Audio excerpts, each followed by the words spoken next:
Bonjour à tous, c'est Florence, bienvenue dans une nouvelle série de vidéos qui va aussi permettre de répondre à une question qui m'a déjà été posée une ou deux fois. Donc voilà, j'en profite pour faire un petit coucou à Nathalie qui m'a posé plein de questions récemment sur les cartes pour débuter et notamment comment associer ensemble tarot et oracle ou différents types de jeux, comment on va les choisir, comment ça marche, etc. Donc c'est une idée qui me trottait déjà dans la tête de faire ce type de vidéo parce que je suis la chaîne Boho Tarot, qui est une chaîne américaine. Et donc à chaque fois, il y a des propositions de jeux qui fonctionnent bien ensemble et je trouve le concept intéressant de pouvoir partager autour de ce sujet et en même temps d'expliquer la démarche, pourquoi est-ce que certains jeux peuvent fonctionner ensemble et qu'est-ce que ça peut vous apporter dans vos tirages. Alors déjà, premier petit point, qu'est-ce que ça peut apporter à un tirage le fait d'associer au moins deux jeux ensemble? Eh bien, dans un premier temps, le fait d'avoir déjà deux cartes différentes, ça va venir ajouter davantage de messages, de significations. Et donc, ça va pouvoir rajouter des couches d'interprétation peut-être un petit peu différentes à votre tirage. Et puis, c'est également un bon exercice d'essayer de voir comment les deux cartes se complètent, comment elles communiquent entre elles, parce que vous aurez avec le livre la signification séparément de chacune des cartes, et lorsque vous allez les associer, ça va être à vous de faire travailler votre intuition pour comprendre l'alchimie qui se fait entre les deux jeux. Et donc, si vous avez envie, moi je vous encourage à tester de mélanger vos jeux, quels que soient les jeux que vous avez, et puis de voir si vous trouvez des passerelles entre eux ou pas. Voilà, donc moi c'est quelque chose que j'aime bien faire, notamment lorsque j'ai pas le temps de faire un gros tirage, ça peut être sympa de prendre une carte d'un tarot avec une carte d'un oracle. Il n'y a pas trop de cartes à analyser comme ça, et ça permet de travailler plusieurs jeux en même temps. Donc voilà pourquoi j'aime faire ça. Et, euh, et voilà en fait, tout simplement. Alors, comment on peut mélanger tout ça? Quels sont les secrets d'un combo qui fonctionne? Eh bien, il y a plusieurs critères qui entrent en compte. Donc, par exemple, on peut décider d'utiliser ensemble des jeux parce que, par exemple, les dos des cartes vont bien ensemble et que ça fait joli et que ça nous fait plaisir, tout simplement. Donc, c'est ce que j'ai fait ce matin. J'ai associé le Star Tarot avec l'oracle Œil du Lotus. C'est deux jeux que j'ai eus à Noël. Les deux ont un fond dans différentes teintes de bleu. Et du coup, voilà, je trouve que ça marche plutôt bien ensemble. Alors, il y en a plein d'autres qui pourraient marcher, mais voilà, ils sont récents tous les deux. J'avais envie de les travailler. Donc, voilà, comme le dos des cartes était un peu dans les mêmes tons, je me suis dit, bah, pourquoi pas les travailler ensemble. Alors, ça peut être une solution. Après, il n'y aura pas forcément un style très ressemblant entre les cartes. Donc par exemple, bah, c'est quand même sympa. On a l'as de pentacle et puis là j'ai pris au hasard l'abondance. Donc on est bien dans le côté matériel, dans la réalisation, dans l'abondance de temps, l'abondance de ressources, l'abondance dans la santé. Enfin voilà. Donc là les cartes se complètent plutôt bien puisqu'elles ont une thématique commune. Et puis on a bien l'idée que si on démarre quelque chose de concret, cela va porter ses fruits, puisqu'on a la carte de l'abondance. Donc c'est de cette manière que deux jeux peuvent se compléter, même si ils ont une esthétique un petit peu différente, parce que là on est sur de quelque chose de très coloré, très vif au niveau des couleurs des cartes de ce jeu. Sur celui-ci, on est sur quelque chose de beaucoup plus doux avec de l'aquarelle. Je vous montre d'autres cartes. Vous voyez. Et puis dans l'autre, on a des choses beaucoup plus pétantes. Mais voilà, j'ai eu l'intuition ce matin que j'avais envie d'essayer ces deux-là ensemble parce que je trouvais que les dos allaient plutôt bien ensemble. Et j'ai eu des messages sympas. Et vous voyez là encore, en tirant au hasard, bien, vous voyez comment on peut faire le pont entre deux jeux. Donc voilà, pour moi, utiliser le dos des cartes pour les associer ensemble parce que je trouve qu'ils vont bien ensemble. C'est une des techniques que j'utilise pour les faire fonctionner. Après, j'essaye. Si ça donne quelque chose, bah, je continue d'explorer la combinaison des jeux ensemble. Si ça donne rien, bah voilà, tout simplement, je lis les cartes séparément. C'est tout. Alors, un autre moyen, ça va être de recourir à la thématique des cartes et chercher à trouver quelque chose de complémentaire. Donc c'est ce que j'aime bien faire par exemple avec mes tirages des chakras. Parce que toutes les semaines, en début de semaine, je fais des tirages des chakras. Donc par exemple, bah, je vais utiliser mon oracle des chakras, donc qui va m'expliquer sur quel aspect de tel chakra travailler. Donc par exemple, hop, on va me dire, bah, cette semaine, tu dois travailler ton ancrage et ton chakra sacré.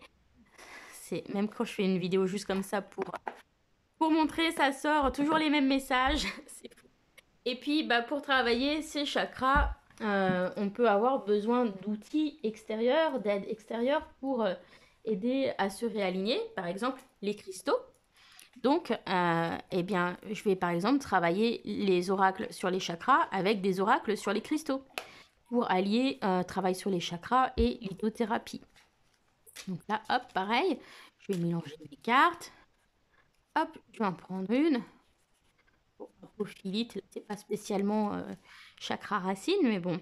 Je vois avec clarté depuis mon cœur et au-delà mes conceptions habituelles pour être en accord avec moi-même.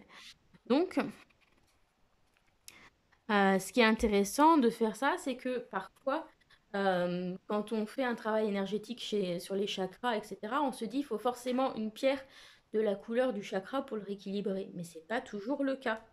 Hein, peut-être qu'on a besoin de plus de clarté pour être présent à ce que l'on fait. Vous voyez, de bien connaître ses habitudes, de prendre conscience de ses habitudes pour voir concrètement ce qui marche et ce qui ne marche pas, comment gagner plus en stabilité.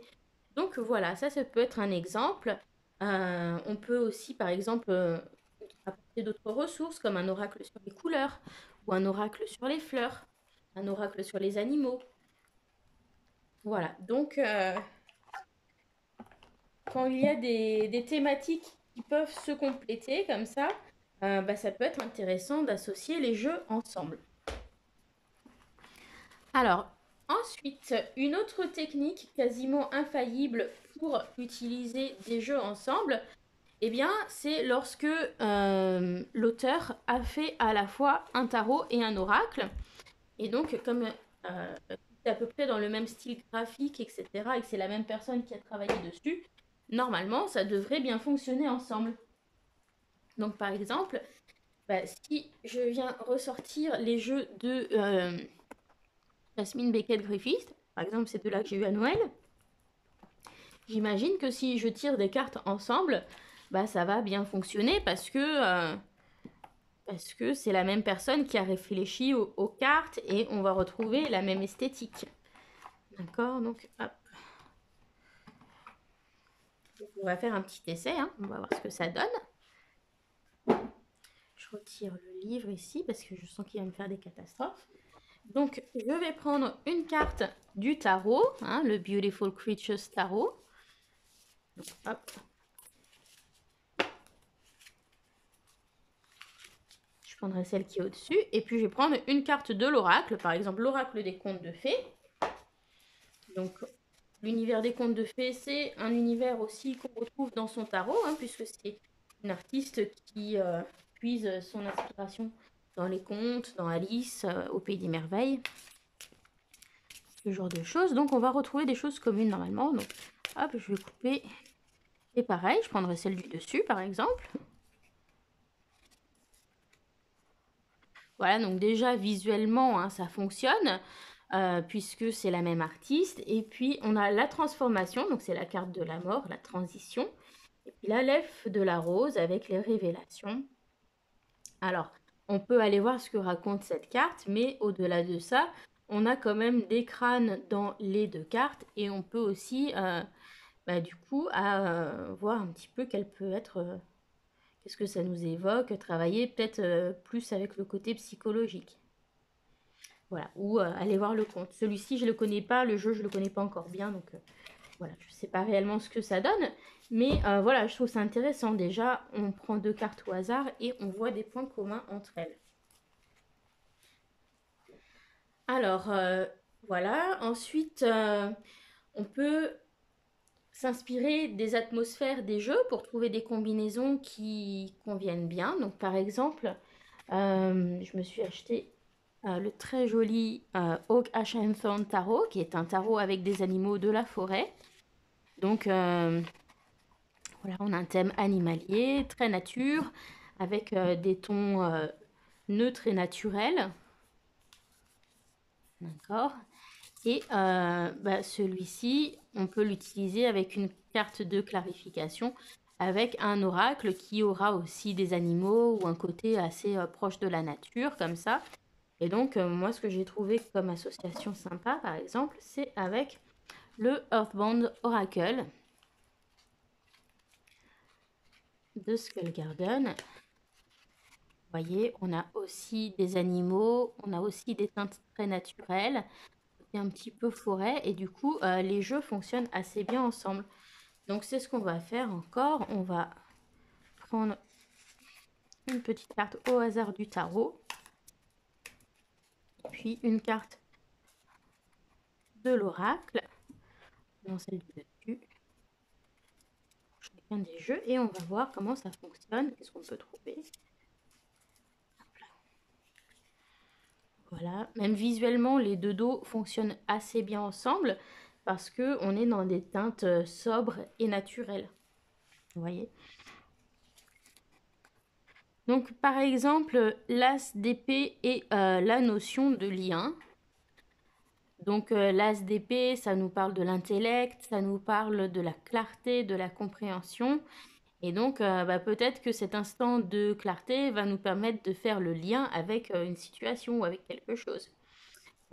Voilà, ou de retisser les différents éléments de la toile, etc. Voilà, on peut se servir de l'imagerie, on peut se servir des mots-clés. Et puis, on voit bien que esthétiquement, les jeux voilà, se complètent assez facilement. Donc, utiliser des jeux qui ont une atmosphère un peu similaire, c'est un bon moyen pour associer vos tarots et vos oracles. Donc, je vous ai montré ici un exemple avec le thème nature animalier. Et on peut aussi utiliser le style artistique pour trouver des choses qui vont bien ensemble. Par exemple, le Lightseer's Tarot, qui est un de mes tarots préférés. C'est un tarot qui est dans un style illustration assez moderne, assez coloré, vraiment. Et donc, des oracles de ce style-là, il y en a pas mal aussi qui sont sortis. Donc, on va faire un petit essai. Je vous montre quelques cartes du jeu. Donc, c'est ça que j'appelle un style illustration.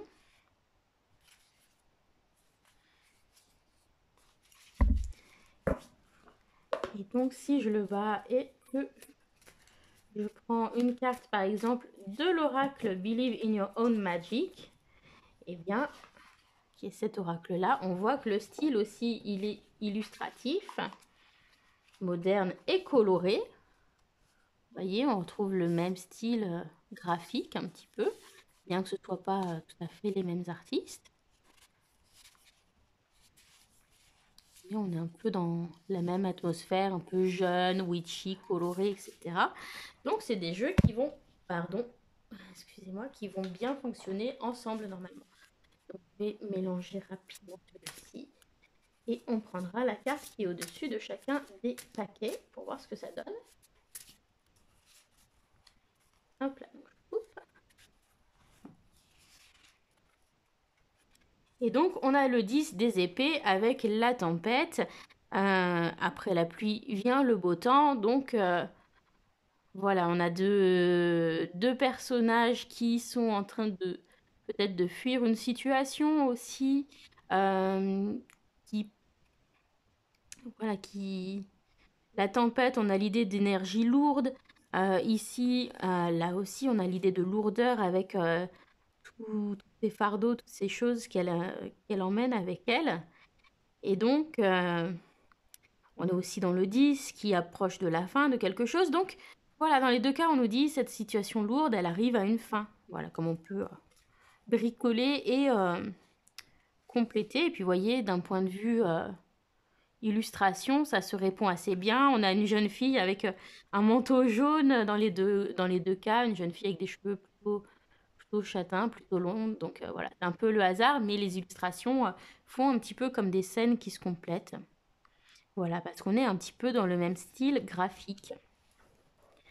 Donc voilà, rester dans un style graphique proche, c'est un bon moyen de faire vos associations en général. Donc on a vu par exemple qu'on peut obtenir un style graphique proche quand par exemple c'est des jeux du même illustrateur, comme tout à l'heure avec les jeux de Jasmine Beckett-Griffith. Là, on peut utiliser les jeux de style illustré, moderne, coloré.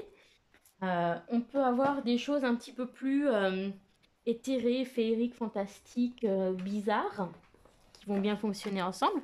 Donc, par exemple, l'oracle L'Absolu d'Ange de Gaïa et Gabriel Leroy et le Paulina Tarot. Vous voyez, dès la couverture, on voit que on a un style un peu délavé avec de l'aquarelle, avec des traits assez fins qui partent un petit peu dans tous les sens. Donc, esthétiquement, voilà, les deux vont bien fonctionner ensemble.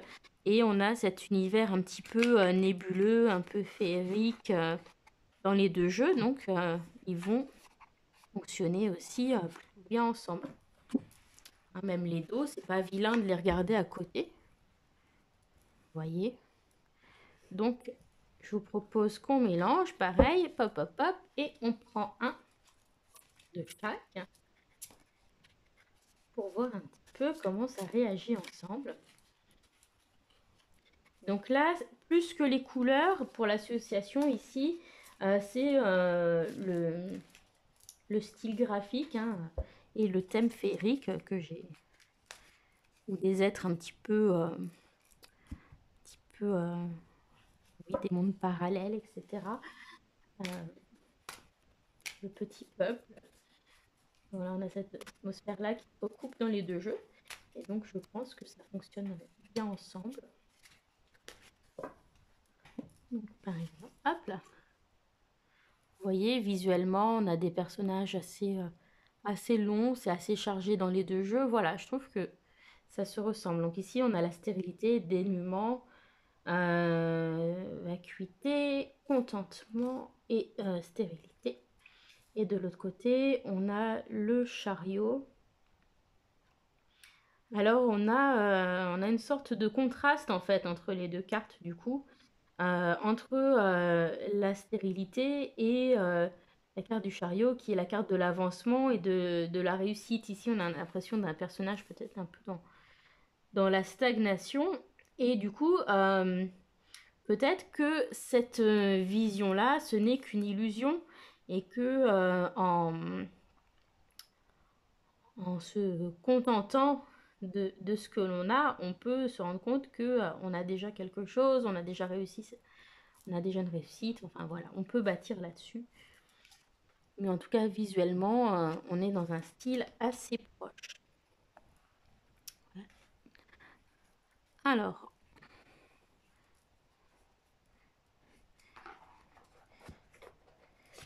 voilà, puis on peut avoir des... Par exemple, je sais pas, la stérilité n'est pas synonyme d'échec ou...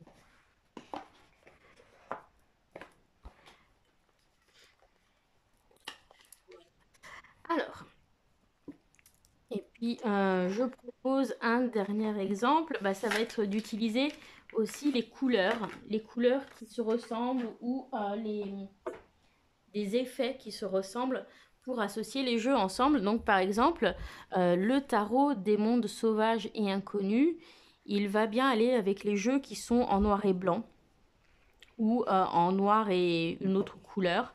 Les jeux avec des lignes dedans, des effets de lignes, ça va bien se marier ensemble. Donc, je vous montre quelques cartes. Donc, par exemple, je trouve qu'il va bien avec les jeux de Célia Melville.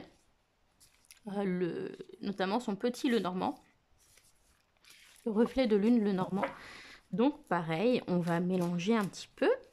On va prendre une carte et puis on verra hop, ce que ça donne. Ben, on en a une qui saute toute seule, donc hop, on va considérer que c'est celle-là. Donc on a la mère de baguette qui va correspondre à la reine de bâton. Et puis on va prendre par exemple 3 cartes de petit Lenormand à compléter. Donc, vous voyez, ce petit Lenormand, il y a aussi beaucoup de noir et une autre couleur. Il y a beaucoup d'effets de lignes dedans. De lignes, de cercles, voilà, des choses assez graphiques. Et donc, c'est pour ça que je trouve que ça fonctionne bien ensemble.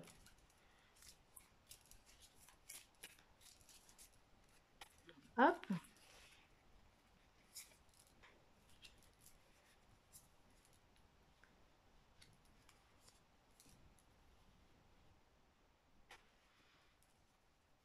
Alors, ben, ici, du coup, comme c'est une carte de cours, hein, ça peut nous représenter par exemple un personnage. Donc, ça peut être une femme, ça peut être une mère, hein, une personne qui est protectrice.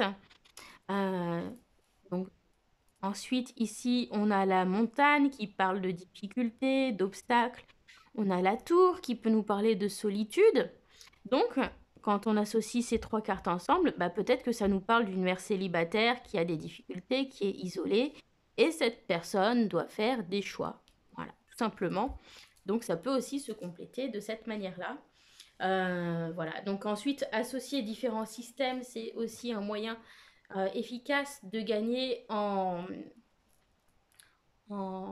couche de lecture. Hein, par exemple, combiner le système du tarot avec le système du petit Lenormand, ça peut être un moyen d'avoir des informations plus détaillées. Voilà, donc j'espère que cette première vidéo d'introduction sur ce thème vous aura plu. Et donc si ça vous plaît, eh bien, je continuerai avec d'autres épisodes pour regarder plus en détail des associations de jeux. Et donc si ça vous dit, eh bien, je commencerai à vous parler des associations de jeux que j'aime bien faire avec le Lightseers Tarot. Puis on verra ensuite... voilà, si ça vous plaît, je ferai des petits sondages pour voir avec quoi vous voulez continuer. Donc n'hésitez pas à me faire un petit retour dans votre partie commentaires pour me poser des questions et me dire aussi si vous avez envie d'autres épisodes sur ce thème des combinaisons de tarot et oracle. Voilà, en attendant, je vous embrasse très fort. Si vous avez des questions, n'hésitez pas. Je vous remercierai de tout cœur si vous pouvez mettre un petit pouce bleu pour liker la vidéo, ça m'aide beaucoup. Et puis je vous dis à bientôt. Bye!